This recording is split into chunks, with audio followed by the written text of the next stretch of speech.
as I drive back from my 12-hour forklift shift. I wanted to talk about meditation. I actually have a speech coming up that I gotta do for public speaking, and the topic of it, I chose to do meditation. So I thought it would be a good idea for me to just talk to myself, get my thoughts down on video, and just see where it leads. I don't know. Don't really have much insistence on it. Honestly, I'm just tired. My highest excitement right now is going to bed. But part of me is conflicted because it's like, oh, I want to do my edibles, but it's going to kick in too late. There's no point. And another thing is I got to wake up early tomorrow. I'm talking like maybe 6 to 7-ish. So by the time I get home, I'm only going to have like 6 hours max. And that's if I put my ass to bed right then and there. Anyways, that doesn't have anything to do with meditation. I like to first start this off by saying something that really helped me on the start of my journey. It's by this guy named, I think it's like Gabor Mate, Gabriel. I'm not too sure. If you know him, the name will ring a bell. He's kind of like an old guy. I think his background is that he's a Holocaust survivor. But essentially, his message is that whatever traumatic thing happened to you, it was the fact that you were alone in that trauma that really messed with you psychologically, because then you kind of developed a character of the skewed perception that happened. Like, let's say, an example would be my mom was mean to me, so since I don't have any parent to talk to about it and share my feelings, I can't open up to her, I can't be myself, then I have to become who I think I need to be in order to feel like I can get that validation and safeness. But the thing is, in the future, you're going to look for that in a partner, but you will find someone that triggers all of those deep-seated negative self-beliefs about you, and it will bring all of those to light. You can't just bury it and not expect it to sprout. So that's a message that really helped me throughout my journey in the beginning. That, like, no one is intrinsically bad. Whoever we are is just the result of what happened to us and how we took it. If you were someone that got assaulted when you were younger, but you had a supporting family that talked you through it and made you not feel alone and disgusting, and that there's something wrong with you, and that you, on another layer, the religion that you practice made you feel like you're filthy and damned for whatever happened to you as a kid. Yeah, that's not gonna do you any favors. But it's not that you're intrinsically that. It's not that you're the negative thing you believe about yourself. You only believe that because you didn't have anyone to talk it out with. So that was the one message that helped me in the beginning of my journey. The second one would be, this one is by Sadhguru, and I never knew the difference between reaction and a response. When I say it now, I'm like, oh yeah, of course there's a difference. But back then, Those two things were the same to me. How you reacted, how you responded, that meant the same thing. But now that I distinctly can distinguish those two, I can tell when I am reacting compared to when I am responding. I'll give a clear example. This has something to do with my relationship, my current one, where my fiance, she wanted to meet with her childhood friend. And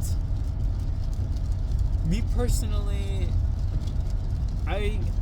my knee-jerk reaction is hell no. Why the hell would I let you meet with a guy friend that you had history with? No. Especially since you treat me by those standards. You would never let me just go out with another woman, just one-on-one. So why the hell would I let you do it? That's my knee-jerk reaction. It doesn't feel fair. I can get over it, but it doesn't feel fair, so I'm not gonna get over it. But a response would be, hey, I feel this negative thing. Ideally, I want to be in a relationship where we can move forward with love and trust. So I'm not gonna hold you to my negative beliefs and my paranoia, my jealousy. I'm not gonna hold you to that. And we can both respond with love and trust and know that we're not property. We don't belong to each other. We are our own person. And we should be free to explore whatever we want to explore within the agreements of our relationship, so that it's respectful. But saying if you interact with the opposite sex is inherently disrespectful is not true. Is a bitch-made way of thinking. So, yeah. That's the second thing that helped me. All this to talk about meditation. When I first started meditating,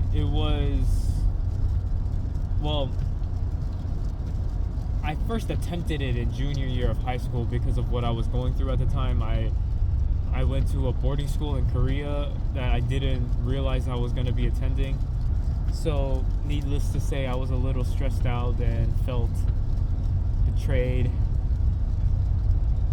Like the rug got swept over me. I had a whole life in the US before this, but now I'm here in the dorm room. So that was the only time that I could genuinely say I had a mental breakdown. I sat there and I tried to meditate, but I couldn't.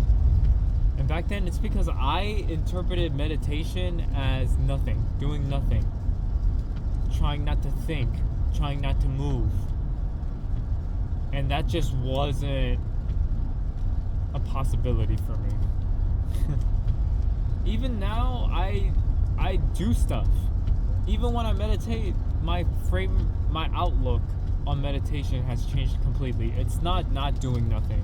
You'll do that when you're dead. It's consciously guiding your attention to where you want it to go. So let's say throughout your day, your mind just races and races and races. And you feel like you can't stop it. You're not supposed to stop your mind. Your mind stops when you're dead. But think back on the moments where that wasn't an issue for you. Moments where you felt completely in the zone, completely in the moment, and your mind wasn't racing, thinking about the future. If you experience that, you are fully capable of experiencing that whenever you choose.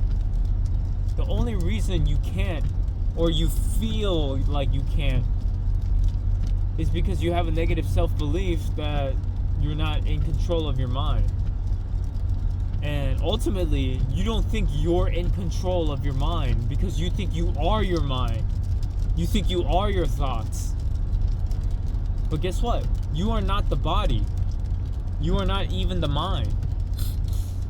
Think of your mind as like a radio. You can dial it to whatever frequency you want it to, and then you will get that information transmitted into your brain. All the channels are already there. You don't need to create a new channel. You can just tune into it. They're all there already. That's kind of like how reality works. And your brain is the receiver. And through meditation, you can consciously decide, you can consciously respond what you want to feel and what you choose to focus on. Because throughout the day, you might want to feel calm, but things happen where you don't feel that way. But it doesn't mean that you failed. You can take that moment to consciously recognize that this is a state you don't prefer and choose to go into a different state which you do prefer. If this doesn't make that much sense, I'll provide a real world example that happened today at work. A higher up told me to come meet me in his office. And this automatically triggered me because growing up, I always got sent to the principal's office. Anytime that phone rang, like for the teacher, I knew it was about me. And most of the time it was. I always got in trouble, so I just had this deep-seated fear of authority. That's why I didn't like people telling me what to do, all that. Okay. So today, when I get told to meet him in his office, it brought back all those feelings of when I was a kid, helpless, just being in trouble, and I was scared I was in trouble. But hey, new things can happen.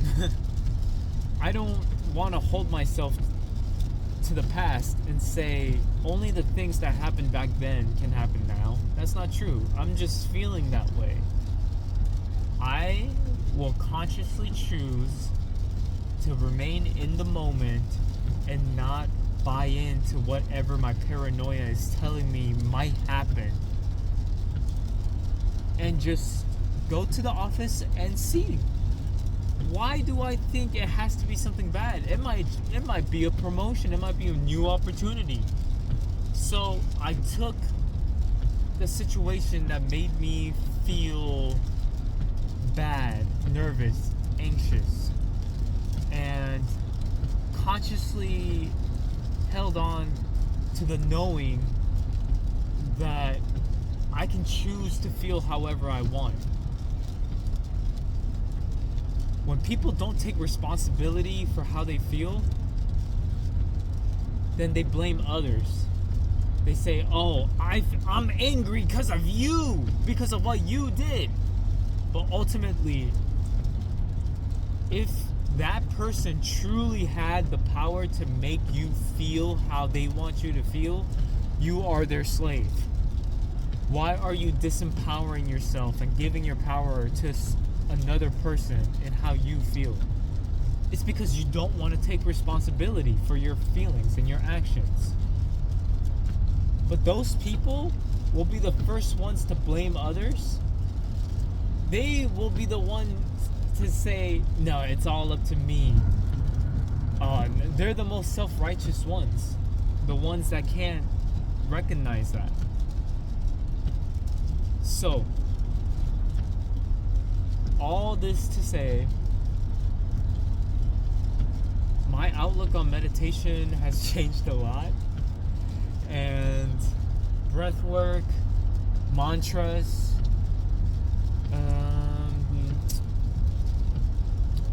body scanning, these are all forms of meditation.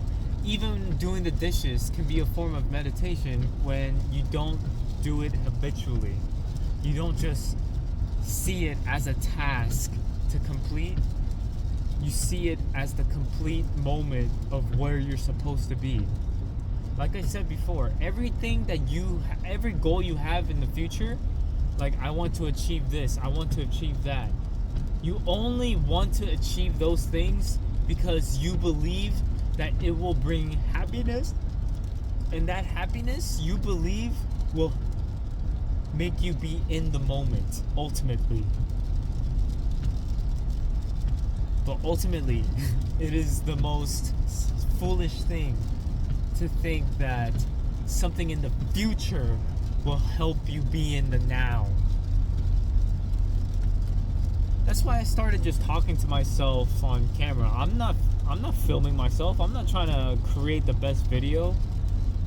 I'm just getting my thoughts out, and when I walk, maybe I'll listen to this and see how I feel about it. But yeah, these are my ramblings. I don't really have much to say anymore. Man, I don't know how I'm gonna format everything I said on this video in my 7-minute speech, but hopefully when I listen back on this, I can write down key points and concise and format it pretty well. Anyways, if you are interested in meditation, since that was the whole topic of this TED Talk, I will say the best way to start for most people is to create a combination of meditation. So initially, I would say sit cross-legged, and with the inhalation, repeat, I am not the body.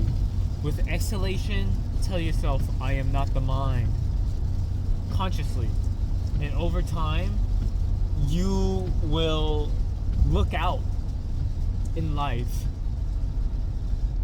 Signs, clues, affirmations that you are something more than the body and more than the mind, because now it's in your conscious perception that you are more than these things. However, for speaking from personal experience, that is hard to consistently do, even for 8 minutes. So what I would recommend doing is starting with alternate nostril breathing, which it starts by inhalation through the left nostril, exhalation through the right, inhalation through the right, then exhalation through the left. So you always start with the left nostril, then go to the right, and you always end with the left nostril.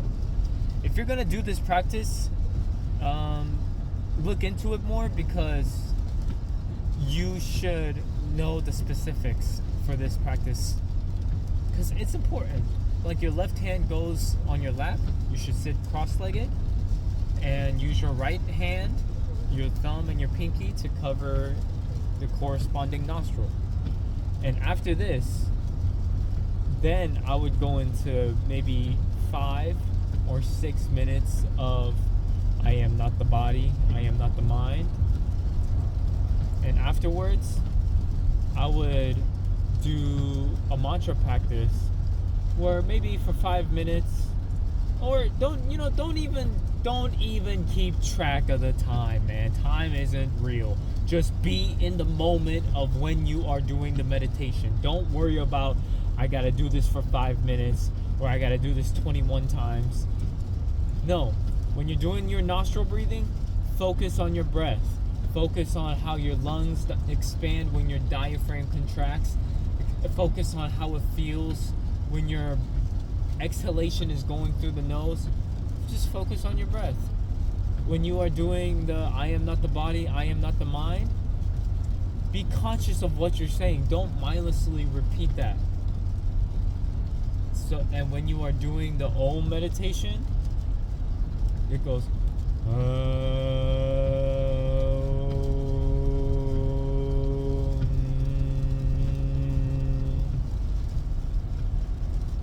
focus on the vibrations that it creates internally.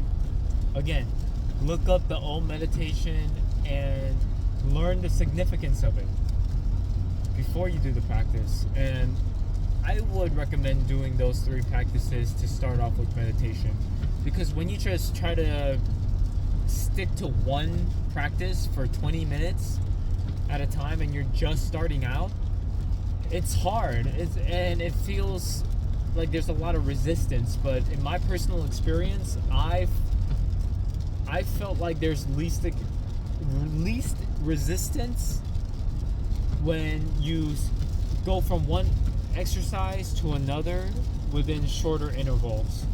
So that's why I would recommend doing it that way. Alright. I've been talking long enough. I'm a little scatterbrained. Wish me luck for tomorrow.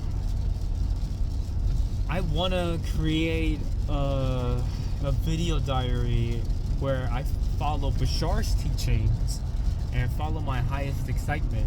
And I want to create a series where I do that live, essentially. And I say, hey, this is my highest excitement today. I'm going to act on it. Here are my thoughts. And maybe afterwards I'll speak on it.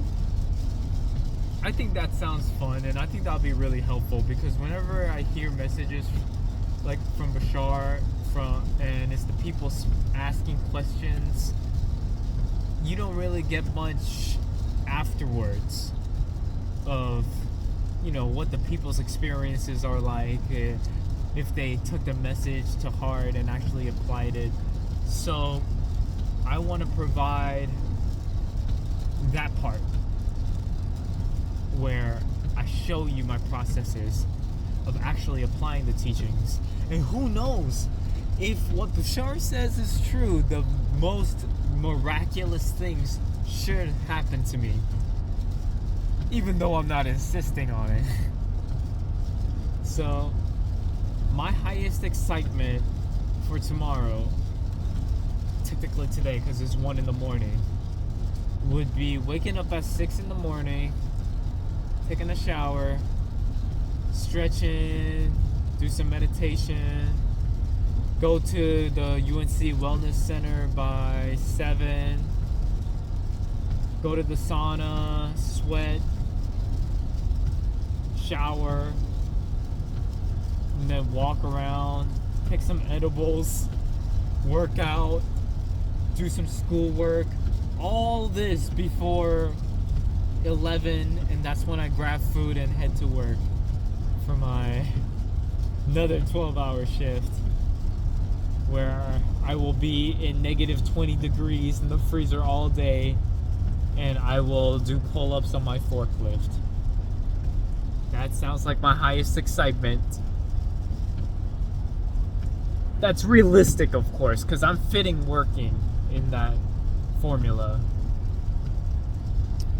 But yeah, that will be all today. Thank you guys for listening. I hope anything I said resonated with you guys.